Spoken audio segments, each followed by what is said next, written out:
ये लड़का जो पकौड़े की दुकान चला रहा है, क्या लगता है वो मेहनत करके आखिर कितना अमीर बन सकता है? शायद ये आगे चलकर एक बड़ा सा रेस्टोरेंट खोल ले, या हो सकता है कि पैसे कमाकर एक बड़ा 2 मंजिला मकान बना ले। इससे ज्यादा क्या ही कर लेगा ये, है ना? आप भी शायद यही सोच रहे होंगे। लेकिन दोस्तों, यही वो लड़का है जो आगे चलकर पूरे भारत का सबसे अमीर आदमी बना। नाम है धीरूभाई अंबानी। तो आखिर कैसे एक पकौड़े बेचने वाले इस गरीब लड़के ने 75,000 करोड़ रुपए की टर्नओवर वाली कंपनी बनाई? आज के इस वीडियो में हम इन डेप्थ स्टोरी जानने वाले हैं। हाँ, हो सकता है कि ये वीडियो हमारे चैनल पर अपलोड होने वाले जनरल वीडियो से थोड़ी बड़ी हो, लेकिन मैं 100% दावे के साथ कह सकता हूँ कि अगर आपने इस वीडियो को पूरा देख लिया तो फिर ये आपके लाइफ में जरूर बदलाव लेकर आएगा।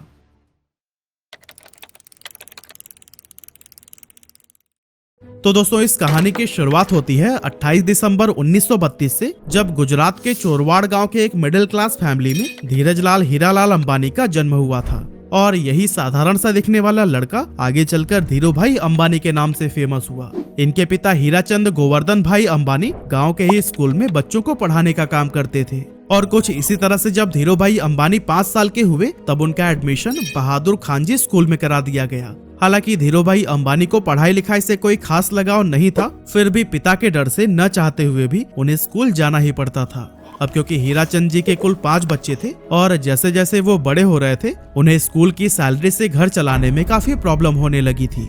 और दोस्तों, इसी गरीबी और तंगहाली से ही परेशान होकर एक दिन धीरूभाई अंबानी ने फैसला किया कि अब वो पढ़ाई छोड़कर कोई काम करेंगे। वैसे तो बेटे के इस फैसले से हीराचंद काफी नाराज हुए और उन्हें वापस स्कूल भेजने की कोशिश में लग गए, लेकिन धीरूभाई के जिद के सामने उन्होंने भी हार मान ली। अब दोस्तों, यहाँ धीरूभाई काम तो करना चाहते थे, लेकिन आखिर करें क्या, ये उन्हें समझ नहीं आ रहा था। और इस तरह से काम की तलाश में वो इधर उधर घूमते रहे। और फिर इसी टाइम पर वह अपने गांव के एक मंदिर पहुंच गए। उन्होंने देखा कि अक्सर सुनसान रहने वाले मंदिर परिसर में आज बहुत भीड़ लगी हुई थी।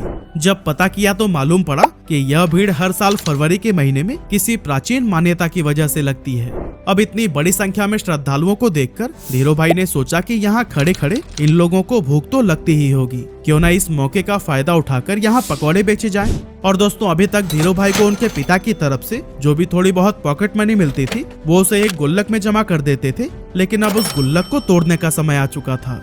उन्होंने बिना किसी देरी के गुल्लक तोड़कर पैसे निकाला, उससे ठेला खरीदा और मंदिर के पास ही पकौड़े बेचने लगे। अब दोस्तों, इस धंधे से उन्हें शुरुआत में तो बहुत प्रॉफिट हुआ, लेकिन कुछ समय के बाद जब श्रद्धालुओं की संख्या कम होने लगी तो फिर उनकी आमदनी भी लगभग न के बराबर रह गई। ऐसे में उन्हें लगा कि अब यहाँ पर समय बर्बाद करने से कोई फायदा नहीं, इसीलिए उन्होंने अपना ठेला बेच दिया और सारे पैसों को बैंक में जमा करा दिया। आगे चलकर वो फिर से किसी काम की तलाश में लग गए और फिर उस दौरान उन्होंने देखा कि बहुत सारे लोग यमन में काम करने के लिए जा रहे हैं और आज से पहले जो भी वहाँ पर गए थे उनकी फाइनेंशियल कंडीशन काफी बेटर हो गई थी। लेकिन इसके पीछे की वजह क्या थी, इसका जवाब ढूंढने पर धीरूभाई अंबानी को पता चला कि यमन में इंडिया से कई गुना ज्यादा पैसा बनता है। इसीलिए धीरूभाई अंबानी 1950 के दौरान महज 17 साल की उम्र में अपने बड़े भाई रमणिक लाल के पास में यमन चले गए। वहां पहुंचने के बाद से रमणिक लाल ने एबीसीएन कंपनी के पेट्रोल पंप पर धीरूभाई अंबानी को काम दिला दिया और यहाँ काम करते हुए उनकी सैलरी 300 रुपए हर महीने की थी। अब दोस्तों, इस पेट्रोल पंप पर काम करते टाइम धीरूभाई अंबानी लोगों को कई अलग अलग प्रमोशनल मेथड से इनकरेज करते थे कि वो ज्यादा से ज्यादा पैसों का पेट्रोल डलवाएं।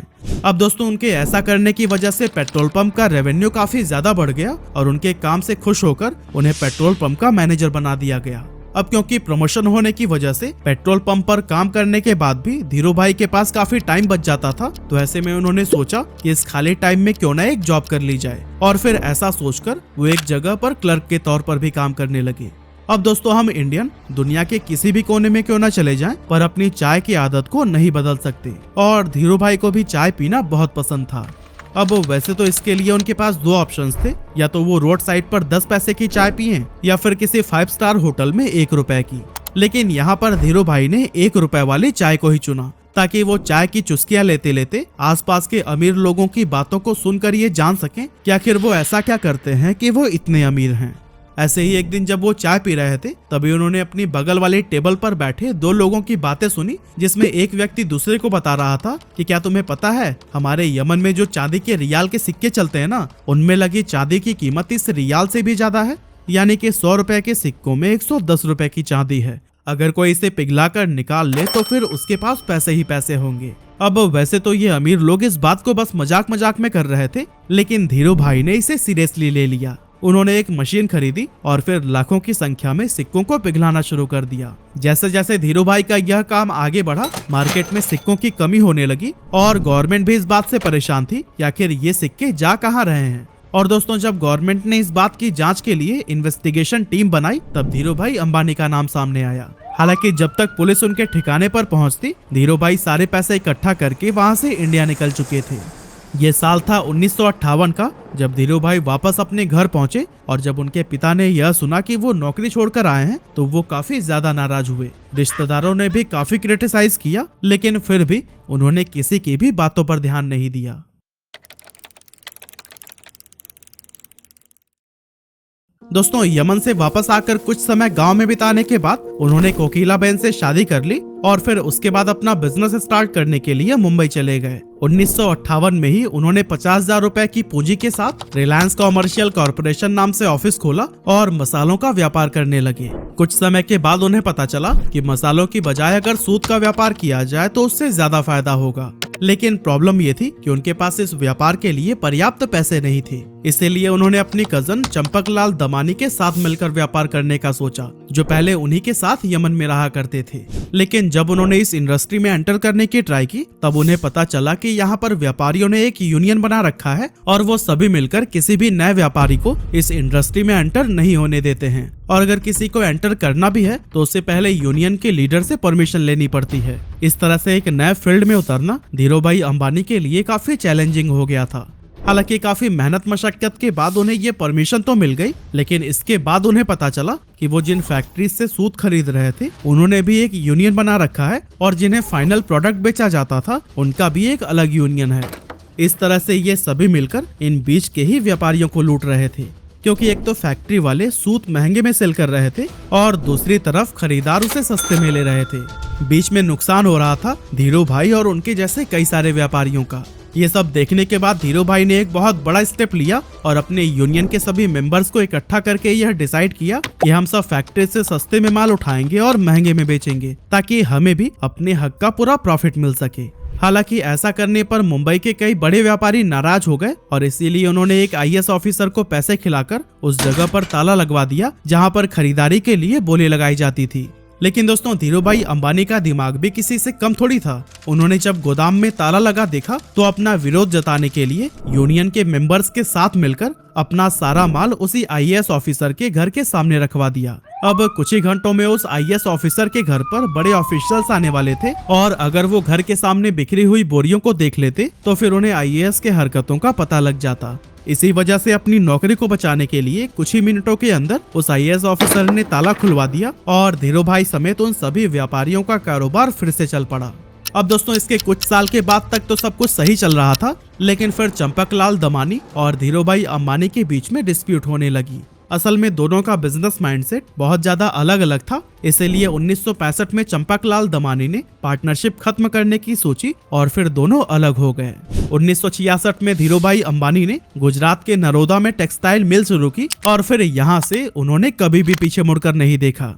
उसी दौरान सरकार रिप्लेनिशमेंट लाइसेंस लेकर आई, जिसके तहत व्यापारी बाहर के देशों से सस्ते फैब्रिक मंगा सकते थे, लेकिन शर्त ये थी कि उससे कुछ नया बनाकर वापस से दूसरे देश में एक्सपोर्ट करना होगा।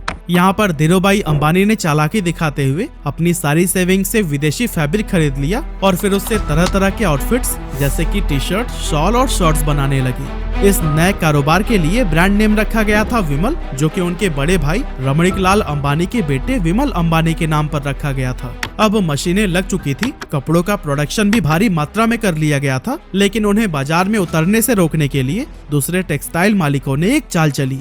एक्चुअली उन्होंने अपने सभी रिटेलर से यह कह दिया था कि अगर धीरूभाई अंबानी से आपने माल खरीदा तो फिर वो उन्हें आगे से माल नहीं देंगे। लेकिन दोस्तों, दूसरे टेक्सटाइल मालिकों की ये साजिश भी धीरूभाई अंबानी को रोक नहीं सकी। धीरूभाई पूरे देश में घूमे और रिटेलर्स को ये भरोसा दिलाया कि वो माल उन्हीं से ही खरीदे। उन्होंने सभी रिटेलर्स से ये वादा किया कि अगर नुकसान होगा तो उनके पास आना और अगर मुनाफा हुआ तो अपने पास रख लेना। धीरूभाई की ये बात थोक व्यापारियों को भी भा गई और उन्होंने उनसे जमकर कपड़े की खरीदारी की। अब चूंकि पॉलिस्टर की क्वालिटी मार्केट में मौजूद बाकी ब्रांड्स के मुकाबले बहुत ही बढ़िया थी, इसीलिए विमल के कपड़ों की डिमांड बहुत तेजी से बढ़ने लगी। और दोस्तों एक मौका तो ऐसा भी आया जब एक ही दिन में देश भर में विमल के 100 शोरूम्स का उद्घाटन किया गया और विमल उस जमाने का नंबर 1 पॉलिस्टर ब्रांड बन गया। इसके अलावा वर्ल्ड बैंक की टीम ने जब धीरूभाई के नरोदा स्थित कपड़ा मिल का इंस्पेक्शन किया तो फिर उन्होंने इसे इंडिया का बेस्ट टेक्सटाइल मिल कहा। साथ ही यहाँ पर बने हुए कपड़े डेवलप्ड कंट्री के स्टैंडर्ड्स पर भी एक्सीलेंट साबित हुए। लेकिन दोस्तों ये सफर धीरूभाई अंबानी के लिए इतना आसान नहीं था, क्योंकि जब इनके कॉम्पिटिटर्स को ये पता चला कि धीरूभाई अंबानी रिप्लेनिशमेंट का गलत फायदा उठा रहे हैं, तब उन्होंने धीरूभाई अंबानी पर केस कर दिया। इसके बाद से धीरूभाई अंबानी ने ये सफाई दी कि शर्तों में ये कहाँ लिखा गया है कि बाहर के देशों से माल मंगाकर 100% प्रोडक्ट को ही एक्सपोर्ट कर देना है। असल में धीरूभाई अंबानी विदेशी फैब्रिक से बनाए गए कपड़ों में से कुछ हिस्सा फॉरेन मार्केट के लिए रवाना कर देते थे और फिर बाकी का डोमेस्टिक के लिए रख लेते थे। और दोस्तों उनकी इस स्ट्रैटेजी से उनके बिजनेस को काफी प्रॉफिट भी हुआ। साथ ही विमल देश सहित विदेशों में भी अपनी अच्छी पहचान बनाने में कामयाब हो गया। इस एरिया में मिली सफलता के बाद धीरूभाई अंबानी ने धीरे धीरे कई और भी दूसरे सेक्टर्स में अपने बिजनेस को एक्सपेंड करना शुरू कर दिया। 8 मई 1973 को कंपनी का नाम रिलायंस कॉमर्शियल कॉरपोरेशन से बदलकर रिलायंस टेक्सटाइल इंडस्ट्रीज लिमिटेड कर दिया गया और 1976-77 के बीच इसका एनुअल टर्नओवर 70 करोड़ रुपए हो गया था। अब दोस्तों आया जनवरी 1978, जब धीरूभाई अंबानी ने आजाद भारत का पहला आईपीओ लाने का विचार किया और फिर अपनी कंपनी को बॉम्बे और अहमदाबाद स्टॉक एक्सचेंज पर लिस्ट कर दिया। 10 रुपए शेयर प्राइस पर 2.8 मिलियन इक्विटी शेयर्स का आईपीओ पेश किया गया, जिस पर इन्वेस्टर्स ने जमकर भरोसा जताया और 58,000 इन्वेस्टर्स ने इसमें इन्वेस्ट किया था। इस स्टॉक से लोगों ने भरपूर प्रॉफिट कमाया और ये इतना पॉपुलर हो गया कि जब 1986 में कंपनी की एनुअल शेयर होल्डर मीटिंग रखी गई तो फिर उस टाइम पर 30,000 शेयर होल्डर्स उसमें शामिल हुए, जो कि इंडियन कॉर्पोरेट हिस्ट्री में एक रिकॉर्ड बन गया था।